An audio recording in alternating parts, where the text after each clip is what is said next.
On le disait il y a quelques minutes, vous avez beaucoup de partenariats sportifs. Est-ce que toi, tu fais du sport ?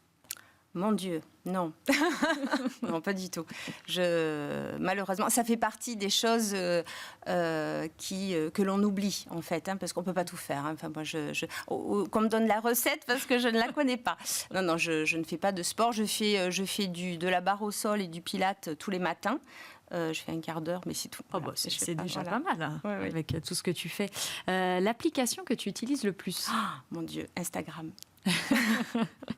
La bougie préférée chez Maison Péchavy, pour toi ? Ma bougie préférée, c'est la dernière. L'avant-dernière, c'est Finlande. Et c'est un mélange, donc toujours avec une légère, subtile odeur de feu de bois, c'est ce qui nous caractérise. Et là, on est au milieu d'une forêt en Finlande, avec des odeurs de bois, de cannelle, réconfortantes. Elle est magique, on ferme les yeux et on y est. Voilà. Et on a fait le test et ça marche. Ça marche. Est-ce que tu peux me citer une entrepreneuse ou une dirigeante française ? Pour moi, celle qui m'a marquée, celle qui m'a fait avancer, c'est Elisabeth Laville, du cabinet de conseil Utopie.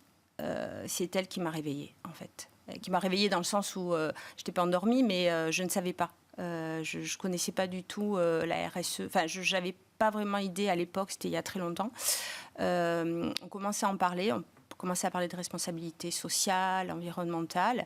Et finalement, quand j'ai écouté Elisabeth Laville pour la première fois lors d'un colloque, en fait, tout ce qu'elle nous expliquait faisait écho à ce que j'ai essayé de mettre en place avec la filière granulés de bois. Et donc, je l'ai beaucoup suivi et voilà, donc ça a été un guide. Tes dernières vacances ? Ça a été le Danemark, comme de nombreuses fois. Je suis assez fan des pays du Nord et j'y vais assez souvent. ChatGPT, tu es émerveillée ou apeurée ? Émerveillée, pas du tout. Apeurée, pas du tout. C'est un très bel outil qui peut nous servir, notamment sur tous les métiers juridiques, administratifs. C'est fabuleux. C'est un gain de temps.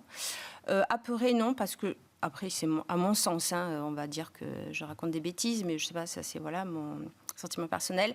Je pense que l'humain et la sensibilité humaine sera difficilement quand même remplaçable sur certains domaines d'activité. Écoute, merci beaucoup d'avoir répondu à toutes ces petites questions et d'avoir accepté notre invitation dans Smart Boss. Eh bien, quant à moi, je vous retrouve très bientôt pour une prochaine émission. Merci, au revoir.